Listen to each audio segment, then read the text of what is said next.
Hello दोस्तों, स्वागत है आपका हमारे यूट्यूब चैनल मरीन वर्ल्ड में। दोस्तों, आज के इस वीडियो में हम आपको बताएंगे कलिंग के युद्ध के बारे में। एक ऐसा युद्ध जिसके बारे में कहा जाता है कि उसके बाद सम्राट अशोक का हृदय परिवर्तन हो गया था। दोस्तों, इस वीडियो में आगे बढ़ने से पहले मैं आपसे रिक्वेस्ट करना चाहूँगा कि अगर आपने अभी तक मेरा चैनल सब्सक्राइब नहीं किया है तो इसे ज़रूर सब्सक्राइब कर लीजिएगा, और अगर वीडियो अच्छा लगे तो इसे शेयर ज़रूर कीजिएगा। तो चलिए दोस्तों, इस वीडियो को स्टार्ट करते हैं। इतिहास की किताबों में आपने कई युद्धों के बारे में पढ़ा होगा, जिनमें से ज़्यादातर युद्धों में हमें केवल यही पढ़ने को मिलता है कि एक देश या एक राज्य ने दूसरे राज्य को हराया या उसे अपने अधीन कर लिया। लेकिन क्या आप जानते हैं कि इतिहास में एक ऐसा युद्ध भी है जिसने न केवल एक राजा बल्कि हजारों लोगों की जिंदगियां बदल दी और लोगों को युद्ध से हटकर शांति के रास्ते पर चलने की एक नई सोच दी। ये हम जानते हैं कि हर युद्ध में एक की हार होती है तो एक की जीत, लेकिन हार जीत के बीच दो प्रतिद्वंदियों के बीच जो हजारों लोग मारे जाते हैं, कई लाख लोगों की जिंदगियां बदल जाती हैं।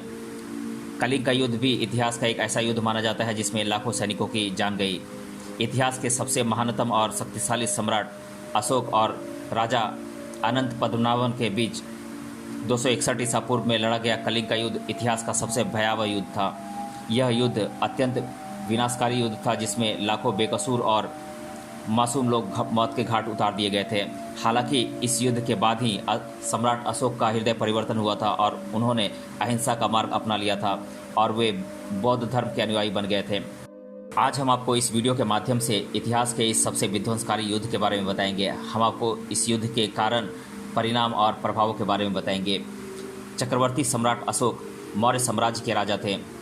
अशोक राजा बिंदुसार के दूसरे पुत्र थे और चंद्रगुप्त मौर्य के पोते थे, और अपने पिता और दादा की तरह ही सम्राट अशोक में वीरता के गुण कूट कूट कर भरे हुए थे। लेकिन राजा बिंदुसार के कई पुत्र थे और अशोक से बड़ा पुत्र था सुसम, जिसकी वजह से राजगद्दी के लिए अशोक को अपने ही भाइयों के साथ गृह युद्ध करना पड़ा था, जिसके बाद अशोक को सत्ता मिली थी। अशोक इतने सूरवीर योद्धा और राजा थे कि उस समय उनका साम्राज्य ईरान और बर्मा तक फैला हुआ था। जहाँ जहाँ तक अशोक ने अपने राज्य का विस्तार किया, वहाँ वहाँ पर अशोक स्तंभों की स्थापना की, जिसमें से बहुत से स्तंभ मुगल काल के आक्रमण के दौरान तोड़ दिए गए। लेकिन कलिंग युद्ध के बाद सम्राट अशोक की सोच में परिवर्तन आया। दरअसल कलिंग युद्ध अशोक के राज्याभिषेक के बाद 8वें साल में लड़ा गया था, यानी कि आज से 261 ईसा पूर्व कलिंग का युद्ध हुआ था। इस युद्ध में दोनों ही राज्यों ने अपनी पूरी ताकत लगा दी थी। माना जाता है कि कलिंग युद्ध में कलिंग की तरफ से 1.5 लाख योद्धाओं ने युद्ध में भाग लिया था, वहीं मौर्य साम्राज्य ने अपने 1 लाख योद्धा युद्ध में उतारे थे। हालांकि अंत में चक्रवर्ती सम्राट अशोक की जीत हुई थी, लेकिन अशोक जब राजा पद्मनाभन को हराने के बाद जब कलिंग के किले की ओर बढ़े तो कलिंग की राजकुमारी और सभी महिलाएं तलवार लेकर खड़ी हो गईं। महिलाओं को देखकर अशोक ने उनसे हटने का आग्रह किया, लेकिन कलिंग की महिलाएं अशोक से युद्ध करना चाहती थीं। लेकिन सम्राट अशोक कभी भी महिलाओं से युद्ध नहीं करते थे, पर उन महिलाओं का कहना था कि मौर्यों से युद्ध में उनके पति, भाई, बेटे और सभी शहीद हो गए, इसलिए वे युद्ध करना चाहती हैं, और जिस वजह से उन्होंने अपनी तलवार फेंक दी। अशोक को उस पल एहसास हुआ कि उनके इस युद्ध के कारण कितने परिवार उजड़ गए, कितने बच्चे अनाथ हो गए। कलिंग युद्ध सम्राट अशोक के जीवन का आखिरी युद्ध था। इसके बाद अशोक ने अहिंसा का मार्ग अपना लिया और बौद्ध धर्म अपनाया। सम्राट अशोक ने बौद्ध धर्म का प्रचार बर्मा, श्रीलंका, अफगानिस्तान और ईरान तक किया। इसके अलावा लोगों की भलाई के लिए जगह जगह सड़कों का निर्माण और पीने के पानी के लिए तालाब की व्यवस्था की। कलिंग का विध्वंसकारी युद्ध इतिहास के सबसे महान और कुशल शासक सम्राट अशोक और कलिंग के राजा पद्मनाभन के बीच 261 से 262 ईसा पूर्व में दया नदी के किनारे लड़ा गया था। आपको बता दें कि कलिंग राज्य उस समय छत्तीसगढ़, बंगाल, झारखंड और उड़ीसा एवं मध्य प्रदेश के कुछ हिस्सों का भाग था। इतिहास के इस सबसे विध्वंसकारी और खूनी युद्ध होने के कुछ प्रमुख कारण हैं। आइए हम एक एक कर जानते हैं इन कारणों को। ऐसा माना जाता है कि कलिंग, जो कि वर्तमान उड़ीसा राज्य में स्थित है, उस समय एक बेहद शक्तिशाली और समृद्ध क्षेत्र था, जहां पर लोगों के बीच आपसी भाईचारा, प्रेम और कलात्मक कुशलता कूट कूट कर भरी हुई थी। इस पर विजय प्राप्त कर अशोक अपने साम्राज्य का विस्तार करना चाहता था। सम्राट अशोक के दादा यानी कि सम्राट चंद्रगुप्त मौर्य ने अपने गुरु आचार्य चाणक्य के अखंड भारत के सपने को पूरा करने के लिए कलिंग को जीतने की कोशिश की थी, लेकिन वह कलिंग को जीतने में नाकामयाब हुए थे। इसलिए कलिंग को जीतना सम्राट अशोक के लिए काफ़ी महत्वपूर्ण था। कलिंग व्यापार एवं अन्य उद्देश्यों को पूरा करने के लिए भी काफ़ी महत्वपूर्ण स्थल था। इसकी प्रमुख विशेषता यह थी कि समुद्र और सड़क दोनों मार्गों से दक्षिण भारत को जाने वाले मार्गों पर कलिंग का नियंत्रण था। इसलिए भी सम्राट अशोक कलिंग पर विजय प्राप्त करना चाहते थे। कलिंग पर विजय प्राप्त करना सम्राट अशोक के लिए इसलिए भी जरूरी था क्योंकि यहाँ से दक्षिण पूर्वी देशों से आसानी से संबंध स्थापित किए जा सकते थे।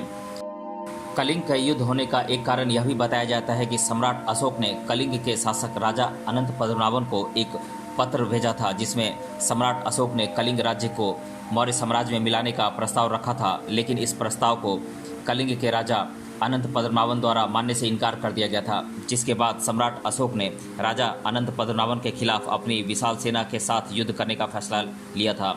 इस तरह सम्राट अशोक और कलिंग के राजा अनंत पद्मनाभन के बीच यह महायुद्ध छिड़ गया था। इस युद्ध के अत्यंत विनाशकारी परिणाम रहे। इस युद्ध में लाखों बेकसूर लोगों को मरते देख सम्राट अशोक ने शांति और अहिंसा का मार्ग अपना लिया था। आइए अब हम जानते हैं इस भीषण युद्ध के परिणाम के बारे में। सम्राट अशोक और राजा अनंत पद्मनाभन के बीच हुए इस भीषण युद्ध में करीब 1 लाख बेकसूर और मासूम लोगों की जान चली गई थी एवं कई लाख लोग बुरी तरह घायल हो गए थे। यही नहीं, कलिंग युद्ध में करीब 1.5 लाख लोग बंदी बनाकर निर्वासित कर दिए गए। इस युद्ध के बाद कलिंग को मगध साम्राज्य में शामिल कर लिया गया एवं मौर्य साम्राज्य का काफ़ी विस्तार हुआ एवं मगध साम्राज्य की राजधानी तोसाली बनाई गई। इस युद्ध में सम्राट अशोक ने कलिंग जैसे समृद्ध राज्य पर अपना अधिकार जमा लिया और अखंड भारत का सपना तो पूर्ण कर लिया, लेकिन इस युद्ध में हुए भयंकर नरसंहार और रक्तपात ने सम्राट अशोक को हिलाकर रख दिया था। इस युद्ध में लाखों लोगों को मरते देख सम्राट अशोक का हृदय परिवर्तन हो गया एवं उनका पूरा का पूरा जीवन ही बदल गया था। इस युद्ध के बाद उन्होंने जीवन में कभी युद्ध नहीं करने का फैसला लिया था।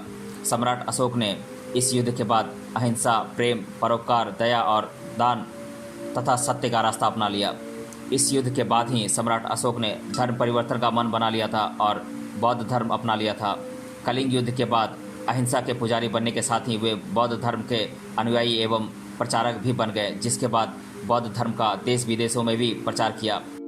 कलिंग युद्ध के बाद सम्राट अशोक की साम्राज्य विस्तार की नीति खत्म हो गई। कलिंग युद्ध के बाद सम्राट अशोक ने अपने समस्त संसाधन प्रजा के हित में लगा दिए एवं धम्म की स्थापना की। कलिंग युद्ध के बाद सम्राट अशोक ने दूसरे देशों के साथ मैत्रीपूर्ण संबंध स्थापित किए एवं अहिंसा के मार्ग पर चलने लगा। कलिंग युद्ध के बाद सम्राट अशोक का हृदय परिवर्तन और अहिंसा की नीति अपनाना मौर्य साम्राज्य के पतन का कारण बना। दरअसल अहिंसा के कारण मौर्य साम्राज्य युद्ध कला में पिछड़ता गया और जिसके कारण मौर्य साम्राज्य का अंत हो गया। इतिहास में कलिंग युद्ध का अपना एक अलग महत्व है। इस विध्वंसकारी युद्ध ने इतिहास के पूरे कालखंड को ही परिवर्तित कर रख दिया था।